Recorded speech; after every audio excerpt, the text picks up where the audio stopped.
Hi folks, welcome to News Roundup number 98.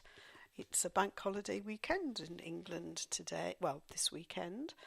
And as usual, we have a bit of rain, we have a bit of sun, we have some wind, so it's fairly typical bank holiday weather. May is a lovely month in England. We have lots of bank holidays, but then we have a long time to wait until the next one. I'd much rather they were spread out through the year. Anyway, here we go. According to the Daily Express, we now prefer to hop into the shower instead of taking a long soak in the bath.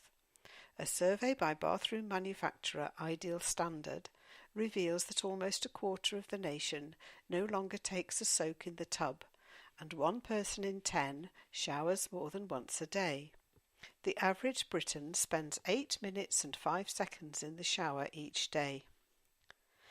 When a 5,000-strong swarm of bees swooped down onto a store in Victoria Street, central London, trained beekeepers were called in, reports the BBC.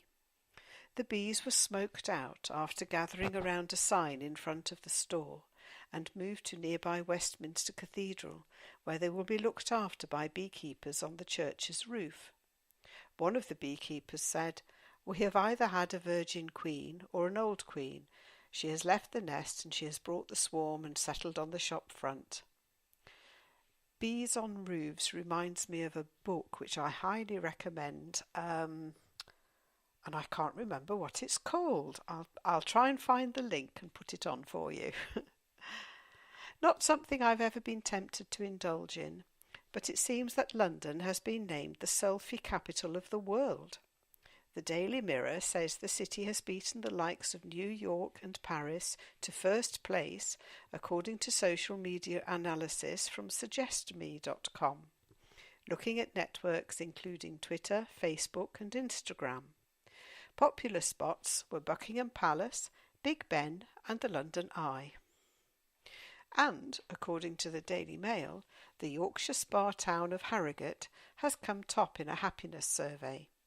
The paper reports on a survey by Rightmove, which asked nearly 50,000 homeowners how they felt about the safety and neighbourliness of their area, and how proud they felt of their property, along with several other measurements of happiness.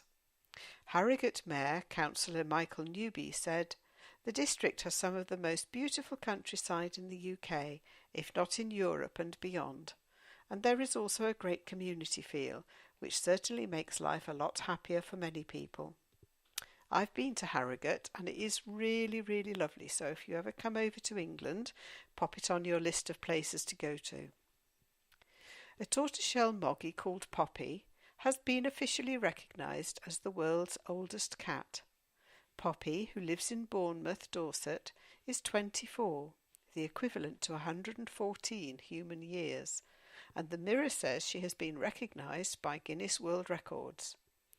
Owner Jackie West said, "People always ask what we put Poppy's longevity down to, and I guess she has a good diet and lots of exercise. She keeps herself fit by walking around and she eats a lot. She has biscuits in the morning and tinned food later on." Well, I have a good diet and I walk around a lot and I hope I don't live to 114. But for us humans, it seems that old age does not now start until 80, says a poll by payingtoomuch.com, outlined in the Daily Express. The research showed that among people over 40, the vast majority of them will not consider themselves to be old until they reach their 80th birthday. It seems that a healthier and more active lifestyle, staying in work longer, and seeing more older people in the spotlight are among reasons for the change in attitude. How's this for a bit of green news? A story on the BBC website says that one of the finest old mansions in Wales is using new technology that sucks heat from seawater. The 18th century Plas Newydd relies on a heat exchanger which utilises a system similar to refrigeration to amplify warmth from pipes in the sea. The scheme cost the National Trust £600,000, but is expected to save around £40,000 a year in operating costs. Adam Ellis-Jones from the National Trust said, "With the Irish Sea right on the doorstep, a marine source heat pump is the best option for us. Being a pioneer is never easy. There are very few marine source heat pumps and none of this size in the UK, so it has been a challenging project, but a very exciting one."